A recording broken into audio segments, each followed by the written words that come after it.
Nous sommes plus de 7 milliards sur Terre, un chiffre en constante augmentation. Certaines régions sont déjà surpeuplées. La population se concentre dans les villes et les zones de transit. Les gares, les aéroports, les postes frontières ou les hôtels. Certaines villes ont déjà atteint leur capacité d'accueil. C'est le cas de Tokyo, la capitale du Japon. Son agglomération est l'une des plus peuplées au monde. En plein cœur de la ville se trouve une gare immense, Shinjuku. Dans les prochaines 24 heures, plus de 3 millions de voyageurs vont y passer. C'est 2 fois la population de Barcelone. L'heure de pointe est un cauchemar. Tous les jours, le personnel doit résoudre des problèmes insolubles. On doit pousser les gens, sinon ils ne montent pas. Le système est sur le point d'exploser. Un train entre en gare toutes les 3 secondes. Il y a 5 heures de pointe, 35 voies et un chassé-croisé permanent. Sans compter les tremblements de terre, les typhons ou même les attentats. Vivez 24 heures dans les coulisses de Shinjuku, la gare la plus fréquentée au monde.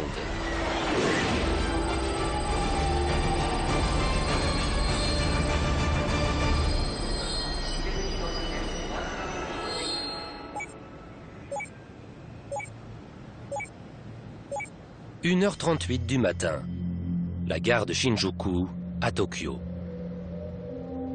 Les portes sont fermées. Des kilomètres de couloirs, d'escalators et de quais sont déserts. Pas un passager en vue. Dans quelques heures, cette gare sera pleine à craquer. La nuit, Eiji Kondo est presque seul maître à bord. Il travaille dans l'ombre, mais il partage la philosophie de tous les employés de Shinjuku. La perfection ou rien. Je travaille ici depuis 9 ans. Je suis très fier de nettoyer la gare. C'est très satisfaisant. Tokyo ne dort jamais et les rares pauses servent à la maintenance. Dès l'arrêt des trains, la gare est nettoyée. Ça n'arrête pas. Eiji Kondo a 17 employés sous ses ordres. Des équipes comme la sienne, il y en a beaucoup dans cette gare. Elles ont 430 000 mètres carrés à briquer et tout doit être immaculé en moins de 3 heures. On ramasse 9 tonnes de déchets tous les jours. C'est un peu comme réinitialiser le système, redémarrer son ordinateur. Au petit matin, tout le chaos de la ville a disparu, comme par enchantement.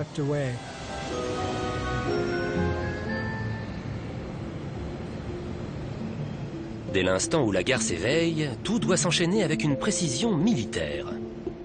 Les chefs de poste sont au garde à vous. Des centaines d'employés dorment sur place pour optimiser leur temps de travail. Tomaki Iwaori dirige l'une des équipes du service client. Il dort ici ses jours de service. Et il vit au rythme de Shinjuku. Quand j'ai commencé dans ce métier, j'avais du mal à me lever le matin. Mais je me suis habitué et je ne suis plus jamais en retard. Il n'a pas vraiment le choix. Les directeurs du personnel ont installé un système de réveil un peu spécial dans les chambres. La partie supérieure du lit se gonfle. Parfois, ça me donne mal au cœur. Je préfère me réveiller tout seul. «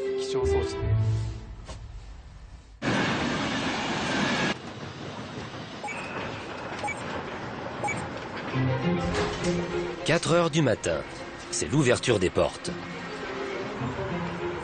Tomaki vit ses dernières minutes de tranquillité. Dès qu'il prend son service, il n'a plus une seconde à lui.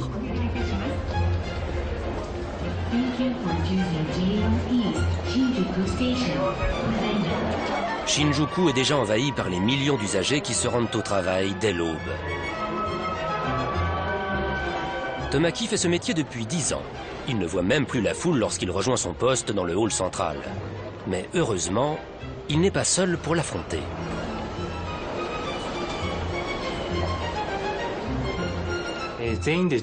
Au service client, les équipes sont très soudées. On est comme des frères et sœurs. Tandis que Tomaki renseigne sa première cliente de la journée, son collègue Hideki Matsuga tente de rester zen. Il travaille ici depuis 14 ans, mais ne s'habitue toujours pas à ces hordes de passagers. Dès que je mets un pied sur le quai, 30 personnes me sautent dessus. C'est de la folie, mais je dois rester concentré. Mon travail, c'est de les renseigner. À Shinjuku, il y a 35 voies comme celle-ci, réparties sur plusieurs niveaux. Toutes sont prises d'assaut dès l'aurore. Rien qu'aujourd'hui, 25 000 trains vont transiter par cette gare, soit un train toutes les 3 secondes. Shinjuku doit être une machine parfaitement huilée. Au moindre écart, c'est tout le château de cartes qui s'effondre. Une équipe comme celle de Tomaki n'a que 2 minutes pour se préparer entre les trains. Ces agents en uniforme exécutent un ballet parfaitement synchronisé.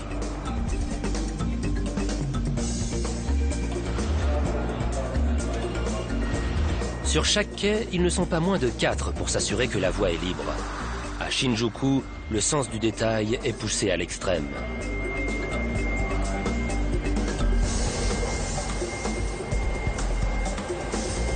Chaque employé a un rôle bien précis à jouer pour que la sécurité et les horaires soient respectés. Car ici, plus que n'importe où ailleurs, une seule seconde peut tout changer. 5 secondes de retard peuvent se répercuter sur tout le réseau et se transformer en 10, 20 ou 30 secondes de retard en quelques instants. Quand il y a plus de 2 minutes de retard, il faut annuler un train. C'est le pire scénario. Les usagers vont s'entasser sur des quais déjà bondés. Le nombre de passagers à Shinjuku est sans commune mesure par rapport aux autres gares. Si un train a une seule minute de retard, les quais débordent. Rien ne doit perturber la circulation à l'approche de la gare. Et le temps d'arrêt des trains est chronométré. Toutes les 2 minutes, 4000 personnes montent et descendent. Les agents n'ont que 30 secondes pour faire entrer tout le monde dans les voitures.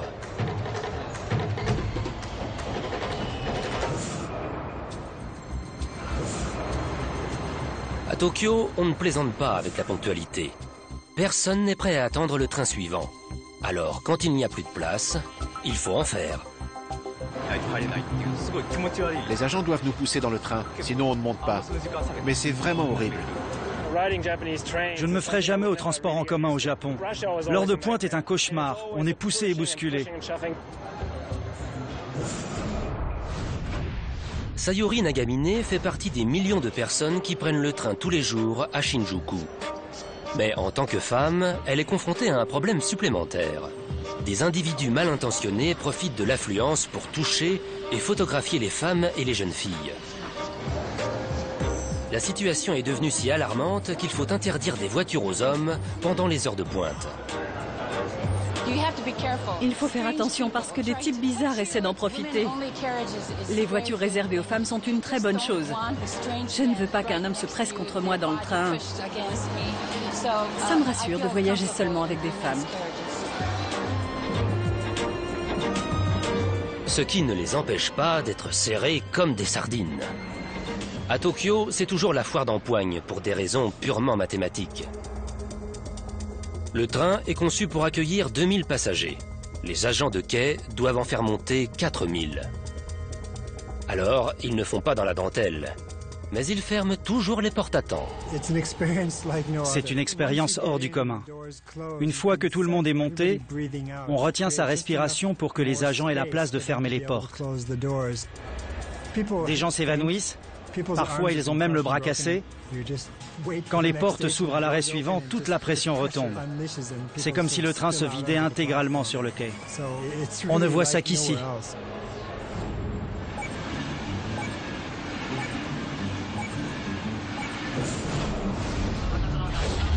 « 8h30. La première heure de pointe touche à sa fin.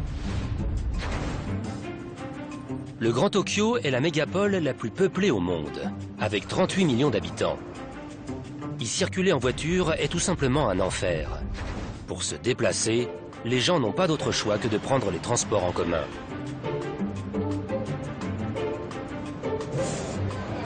La gare de Shinjuku se trouve à un carrefour entre le quartier des affaires et celui des boutiques et des restaurants.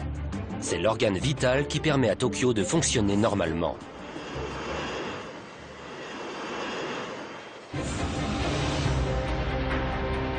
Passé 8h30, le flot incessant de passagers diminue enfin.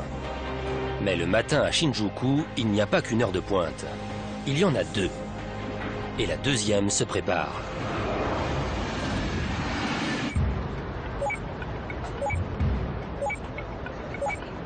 « 9h. La première vague est passée, mais les 700 agents de la gare ne doivent pas relâcher la pression.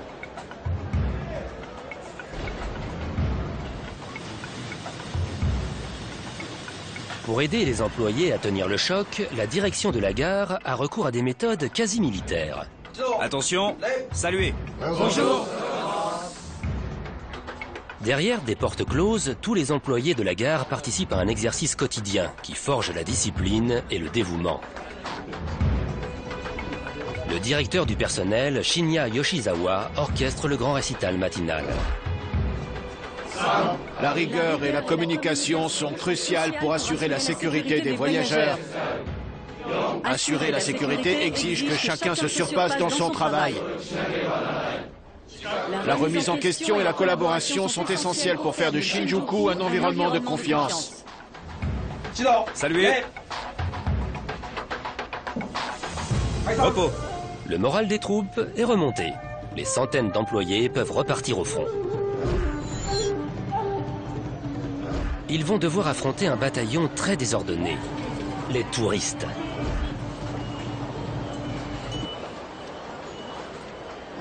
Au bureau d'information, Miki Sukara et son équipe sont sur le pied de guerre. Si une file d'attente se forme, elle risque de bloquer le hall. Miki doit tout savoir sur le bout des doigts. La gare de Shinjuku est la plus fréquentée au monde.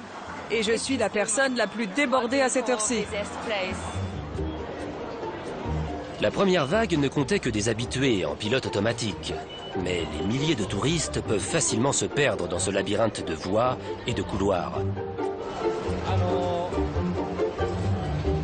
Miki et Tomaki doivent travailler main dans la main pour les orienter rapidement. Si des touristes manquent leur train, les quais vont se remplir à vitesse grand V. Je ne compte plus. Parfois, je renseigne 10 personnes par minute. Durant les 2 prochaines heures, Tomaki et son équipe vont répondre à plus de 7000 questions. Grâce à eux, chacun trouve son chemin. S'il s'absente ne serait-ce qu'un instant, c'est la cohue assurée.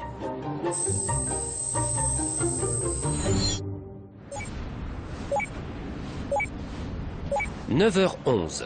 L'activité sur les quais est surveillée de près par les agents en salle de contrôle. C'est le centre névralgique de la gare. Ici, un seul mot d'ordre. Anticiper.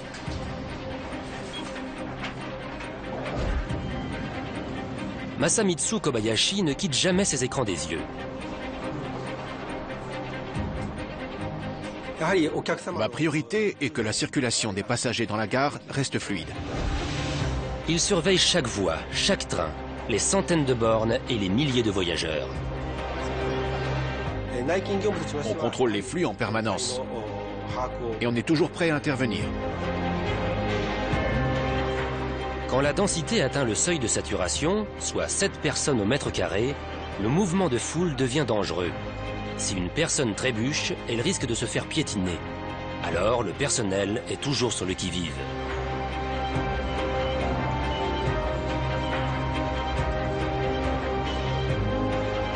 Restez à gauche. Il y a 2 itinéraires possibles. Un vers l'extérieur, un vers l'intérieur. C'est un passage souterrain. Il faut prendre les escaliers.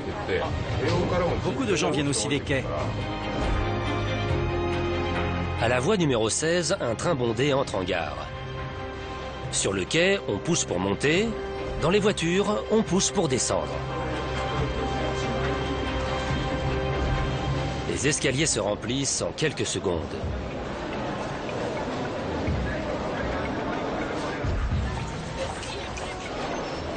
salle de contrôle, Masamitsu compte sur Tomaki pour lui faire régulièrement un point sur la situation.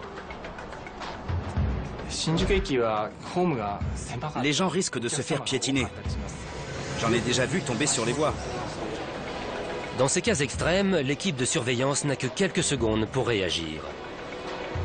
La solution est d'une simplicité enfantine. Une corde est tendue dans les escaliers pour séparer les deux fils qui circulent en sens inverse. Les passagers en direction de Keio, restez à gauche. Le couloir est bloqué pour l'instant.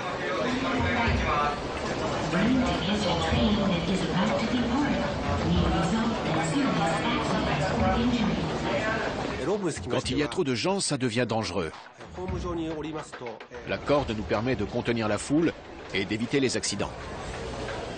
En moins d'1 minute, les voyageurs sont redirigés. Catastrophe évitée.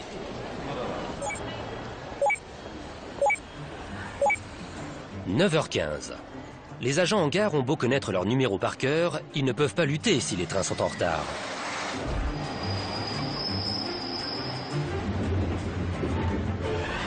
Le métier de conducteur de train est très respecté.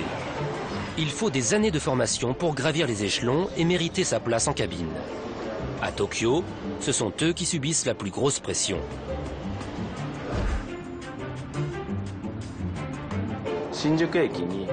Je suis toujours tendu quand j'arrive à Shinjuku. Le trafic est tellement dense. Il faut faire très attention.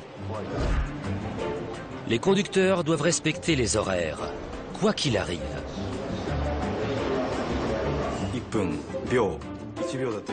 Dans notre métier, on dit que chaque seconde est précieuse. Si un train est en retard, le prochain l'est aussi, et ainsi de suite.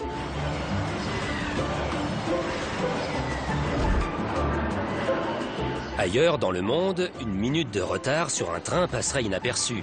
Mais au Japon, faire perdre 60 secondes à ses concitoyens est presque un crime.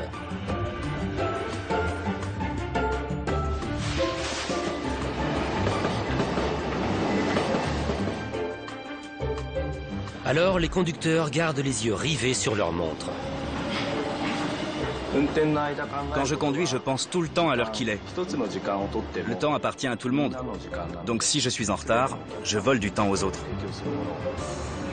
Mais avec des hommes sous pression, des voitures bondées et plusieurs tonnes d'acier lancées à pleine vitesse sur les rails, le prix de la ponctualité est parfois très lourd.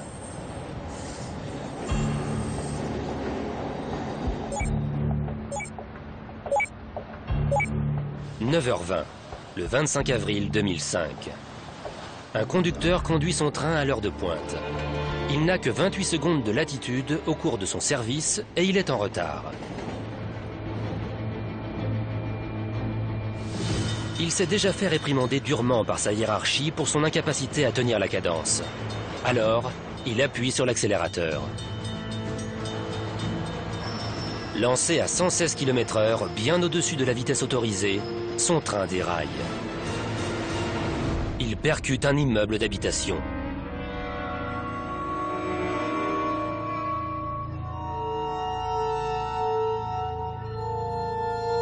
L'accident fait 107 victimes, y compris le conducteur. Plus de 500 passagers sont blessés.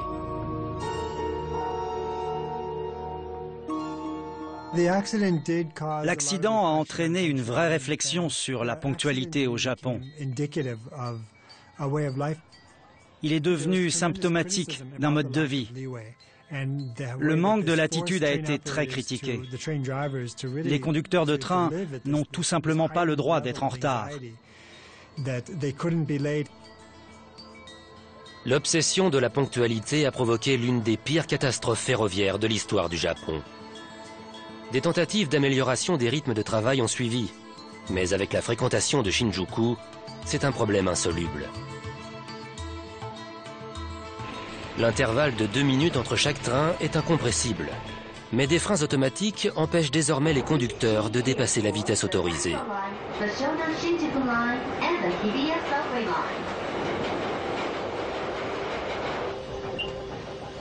Ils doivent faire d'autant plus d'efforts pour être à l'heure.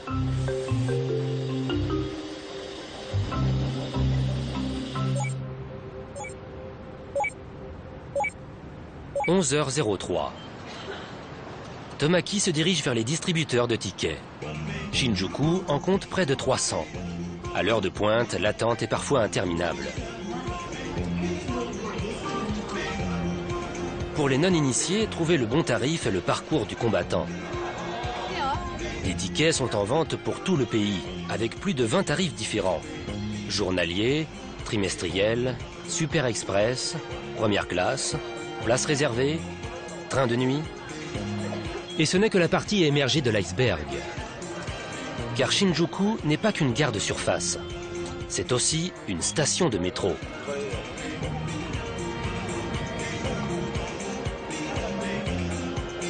Un dédale de lignes souterraines court sous les pieds de Tomaki. Le métro de Tokyo est le plus étendu et le plus fréquenté au monde. 274 stations, 13 lignes et 8 millions de passagers tous les jours, soit toute la population de New York. Son taux de fréquentation en fait une cible idéale pour les terroristes.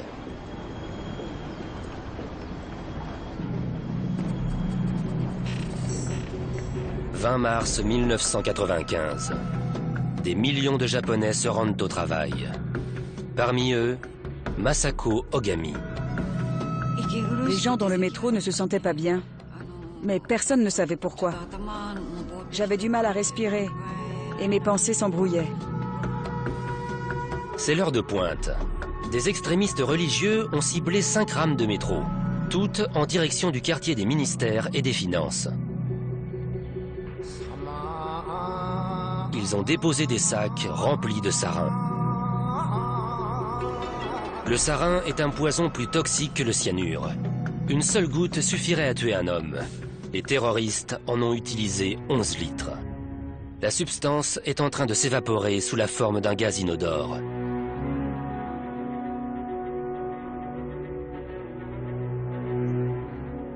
Les métros continuent de circuler.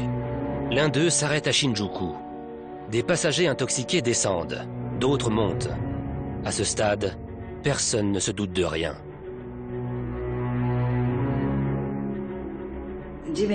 Les gens ont commencé à s'évanouir et à convulser. Je me sentais si mal que j'ai cru que c'était la fin du monde. Près de 6000 personnes sont blessées. 1000 perdent la vue provisoirement. 12 sont tués.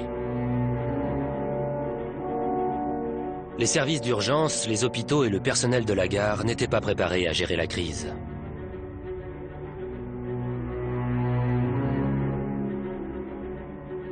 Ils savent désormais qu'une machine aussi complexe que Shinjuku ne sera jamais à l'abri des risques. Un nouvel attentat pourrait se produire. L'équipe de surveillance ne doit pas baisser la garde.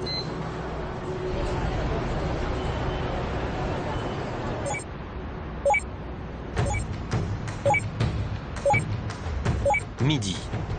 Tomaki peut enfin faire une pause après une matinée éprouvante.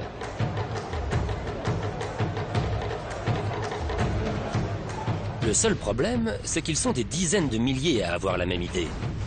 Et dans l'enceinte de la gare, il n'y a que 12 restaurants pour nourrir tous les usagers.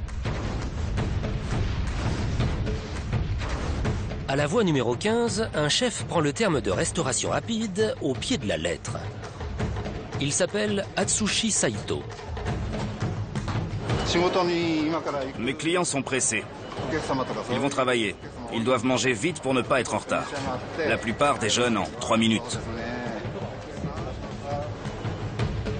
Les nouilles de Saito sont sautées minutes. Et manifestement, tout Tokyo est au courant. Il y a tellement de monde que je suis parfois débordé par les commandes. Mais je suis capable de servir un bol de nouilles en 5 secondes. Soit 12 bols par minute et plus de 700 par heure. Une fois son déjeuner avalé, Tomaki retourne à son poste.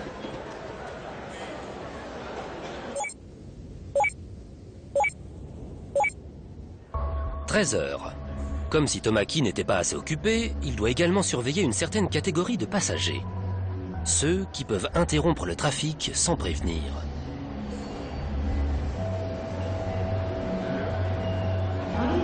Suite Suite à un accident grave de voyageurs, des retards sont à prévoir. On essaie de repérer les gens qui traînent ou se comportent bizarrement. On va leur parler. Parfois, ils viennent même pour se suicider. J'en ai déjà empêché plus d'un de le faire. Le Japon a l'un des taux de suicide les plus élevés au monde. Chaque année, 30 000 personnes mettent fin à leur jour, soit une toutes les 15 minutes. Pourtant, c'est encore un sujet tabou. En termes ferroviaires, on parle d'accidents de personnes.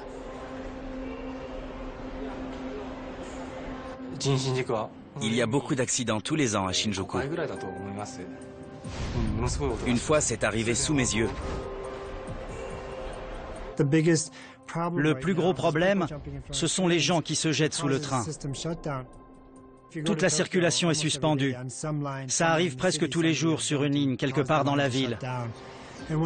Et c'est la panique. L'équipe d'intervention de Shinjuku doit réagir immédiatement. Je suis très crispé quand il y a un accident de personne. On passe en alerte rouge. La première chose à faire, c'est d'arrêter les trains. On doit éviter un nouvel accident. On fait en sorte d'évacuer discrètement la victime. Puis on vérifie que tout est prêt pour la reprise du service. L'objectif est de ne pas interrompre le trafic plus de 20 minutes. C'est assez pour générer des retards considérables. Quand il y a un accident de personne, il faut environ 1 heure pour que les trains circulent à nouveau. Et 3 ou 4 heures pour que le trafic redevienne normal. Les familles des victimes ont même été menacées de payer de lourdes amendes pour compenser les perturbations.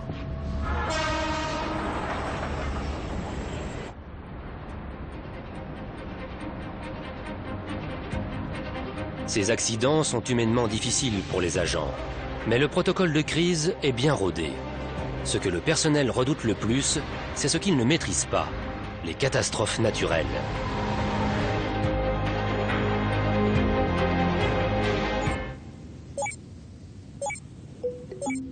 « 17 h à Shinjuku, la gare la plus fréquentée au monde.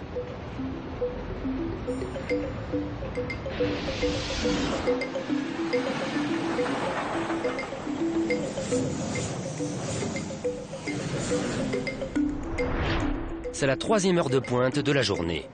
Le grand chassé-croisé entre les employés de bureaux de retour du travail et les visiteurs du soir qui vont se distraire dans le centre-ville.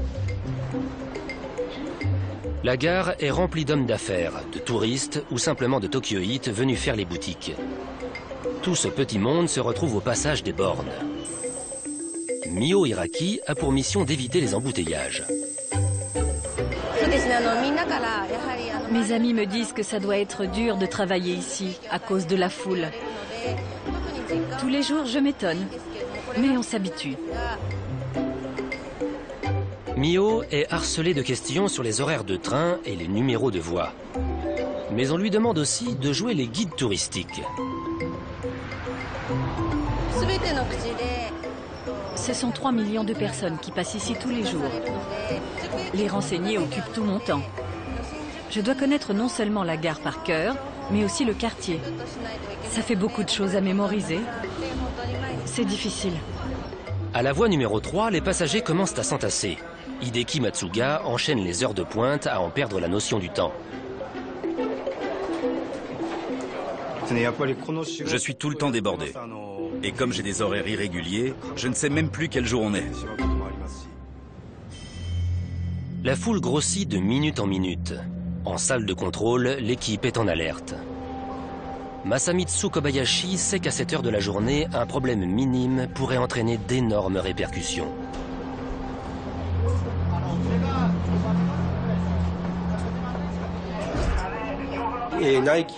Si quelque chose va de travers en salle de contrôle, on ne maîtrise plus rien. Il suffit qu'un agent comprenne mal les consignes pour que tout s'effondre. Il ne se doute pas que le pire est à venir.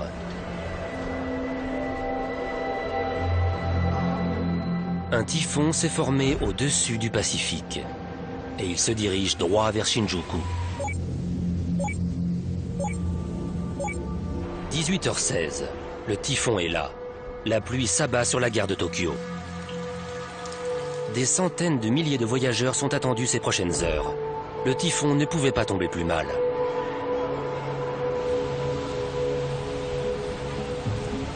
Le directeur de la gare convoque tout le monde en urgence. Quand quelque chose d'inhabituel se produit, tout le monde est en alerte. On est à cran. On doit s'assurer que les passagers sont en sécurité. C'est une poussée d'adrénaline. Le Japon est situé dans la zone la plus à risque du Pacifique. Chaque année, Tokyo est frappé par ces typhons qui peuvent plonger la ville dans le noir et paralyser les gares et les aéroports.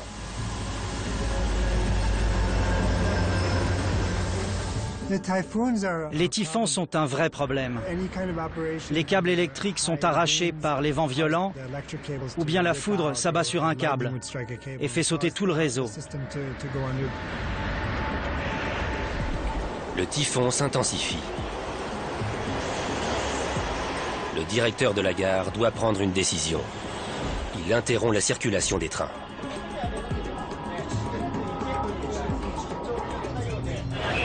Tous les trains sont suspendus pour une durée indéterminée. Ce n'est pas une décision prise à la légère. Il sait mieux que personne ce qu'elle implique.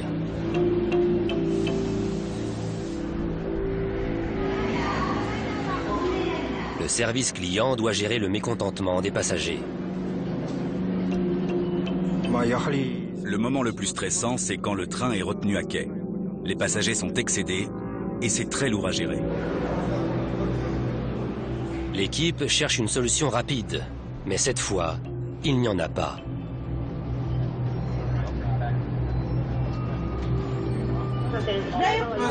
Fermons les portes au moins 1 heure et voyons ce qui se passe. «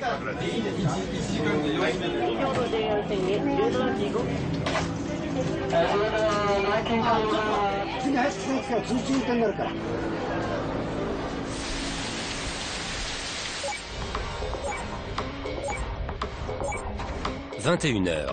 La circulation est interrompue depuis 3 heures, mais le vent semble enfin se calmer. Le directeur ordonne la reprise du trafic.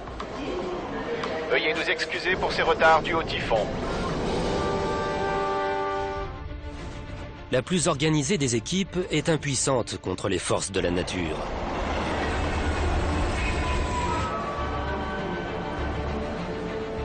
Les millions de Tokyoïtes qui dépendent de Shinjuku le savent bien. Les catastrophes naturelles font partie de leur quotidien.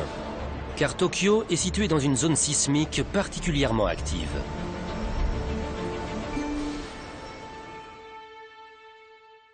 Le 11 mars 2011, la côte nord-est du Japon est secouée par un séisme de magnitude 9 sur l'échelle de Richter. L'un des plus violents jamais enregistrés. Les ondes sismiques se déplacent à 14 000 km/h et frappent Shinjuku 90 secondes plus tard. John Waite vit à Tokyo depuis 14 ans. Il a déjà senti des petites secousses, mais cette fois, c'est différent. Je me préparais à rentrer chez moi en train. Je venais de sortir du restaurant et je descendais l'escalier quand tout à coup, la terre s'est mise à trembler. Le Japon est secoué par 1500 mini-séismes par an. Un méga tremblement de terre se produit 1 fois par siècle. Je me suis dit, cette fois c'est le bon. Je me suis précipité dans la rue. Tout le monde était dehors et tout tremblait autour de nous. Takeshi Sekino est là aussi. Et il a peur. Je déjeunais à Shinjuku quand le bâtiment s'est mis à tanguer. J'ai cru qu'il allait s'effondrer.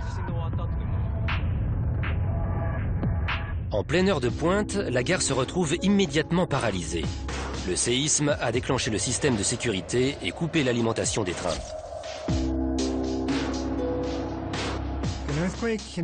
Un tremblement de terre peut arriver sans prévenir. Et dans ce cas, tout est suspendu en quelques secondes. Les Tokyoïtes pensent que la circulation va reprendre rapidement. Tandis que les passagers de Shinjuku sont évacués, des milliers d'autres se rendent à la gare pour tenter de rentrer chez eux. Résultat, c'est le chaos. Je me suis dirigé vers Shinjuku, mais les trains étaient arrêtés. Le métro ne marchait pas non plus. Il y avait tellement de monde, c'était la folie.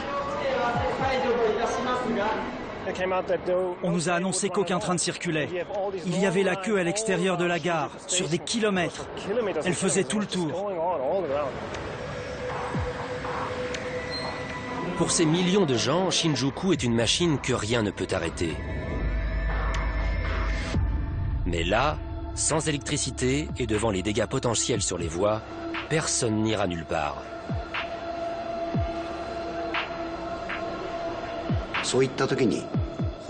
Nos 200 agents étaient largement en sous-effectif. Ils ne savaient pas non plus ce qui se passait ni ce qu'ils devaient faire. Ils faisaient ce qu'ils pouvaient. Les usagers continuent d'espérer et ne mesurent pas l'ampleur de la catastrophe. La gare était pleine de monde. Tout le monde demandait quand les trains repartiraient. En comparaison, une journée ordinaire à Shinjuku est une sinécure. Mais le personnel tient bon.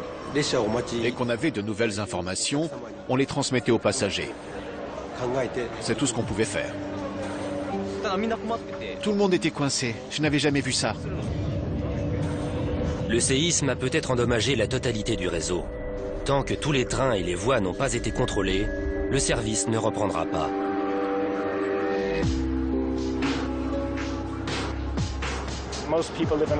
La plupart des gens vivent en banlieue. Sans train, ils sont coincés. On se serait cru dans un film catastrophe. Les routes étaient totalement saturées. Alors tout le monde s'est mis à marcher. Je n'avais pas d'autre choix que de rentrer à pied. J'ai vu des gens en costume marcher 15 km pour rentrer chez eux. Avec la fermeture de la gare, c'est toute la ville qui se retrouve paralysée. Certains passent la moitié de la nuit devant Shinjuku.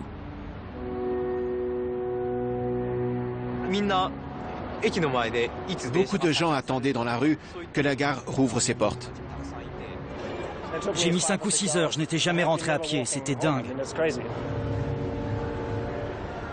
Les ingénieurs passent la nuit à contrôler les voies. Par chance, la structure principale est intacte. Mais le risque de réplique empêche la reprise normale du trafic. Le lendemain matin, la situation ne s'est pas améliorée. Les Tokyoïtes veulent se rendre au travail coûte que coûte. Ils partent à pied ou prennent leur véhicule. Les rares trains qui circulent sont plus bondés que jamais. Il faudra des semaines avant un retour à la normale.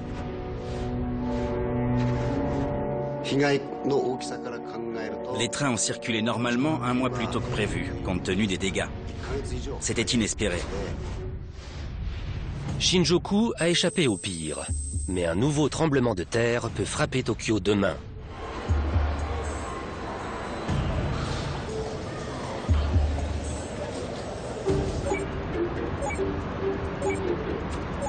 « 23h32. La gare est ouverte depuis plus de 19 heures. Le personnel a déjà survécu à 4 heures de pointe. Mais Tomaki redoute la dernière, plus que toutes les autres.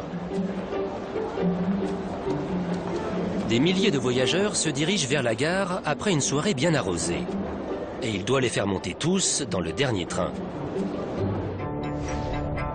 C'est la fin de la semaine et Tokyo est en fête.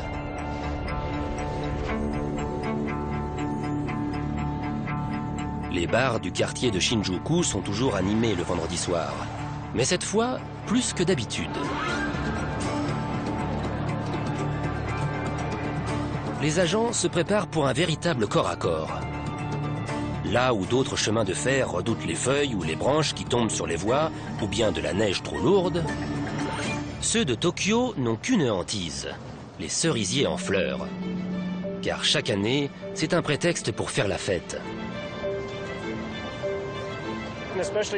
À cette saison, quand les cerisiers sont en fleurs, beaucoup de gens boivent un peu trop. Ils doivent rentrer chez eux malgré leur état d'ébriété avancé et les débordements qu'il implique. 0h50. En salle de contrôle, l'équipe est parée pour le pire moment de la journée. On passe en mode dernier train. Prêt ? La perspective du dernier train fait suer tout le monde à grosses gouttes.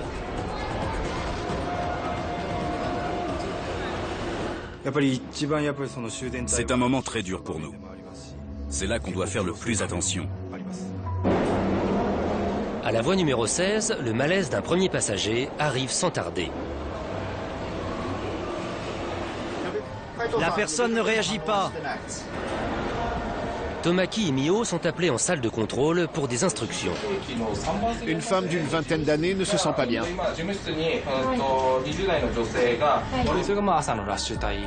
Beaucoup de gens avinés rentrent chez eux en train. On les voit tomber sur le quai. Il faut appeler une ambulance et aider les secouristes à les évacuer.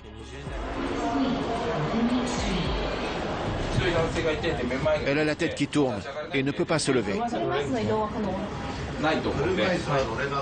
L'équipe de nuit a l'habitude, mais à l'approche de la fermeture de la gare, les interventions doivent être encore plus rapides.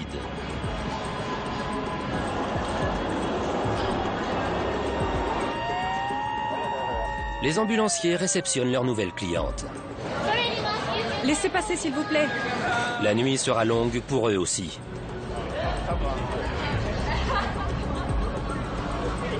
Une fois la patiente en route pour l'hôpital, Tomaki et Mio peuvent retourner à leur poste. À tous les passagers, le prochain train en direction du sud aura pour terminus Kawagoe.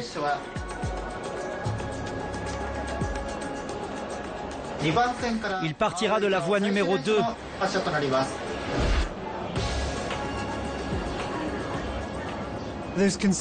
La pression est immense pour les agents de la gare au moment du dernier train. Ils sont nerveux.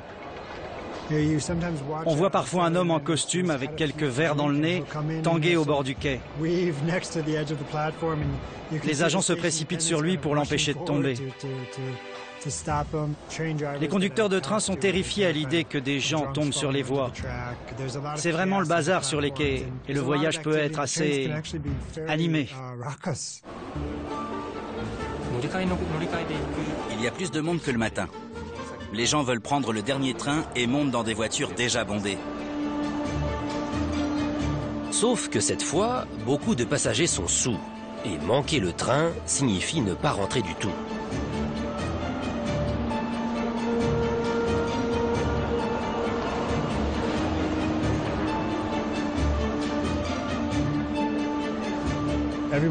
Tout le monde est fatigué, les gens vomissent sur le quai. C'est vraiment un spectacle pathétique. On voit des gens tout rouges essayer tant bien que mal de rentrer chez eux.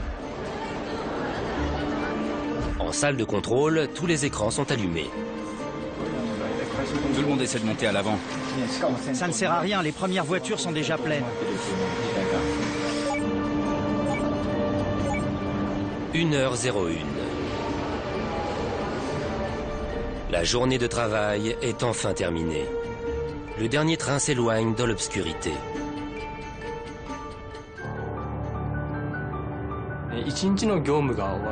Je suis soulagé quand le dernier train s'en va. Je peux enfin aller dormir. Tomaki n'a plus de moyens de locomotion pour rentrer chez lui. Mais au moins, il sait qu'un lit l'attend à quelques mètres des voies. Dans 4 heures à peine, la gare rouvrira ses portes. La foule s'y engouffrera à nouveau. Des milliers de trains se rempliront de millions de passagers.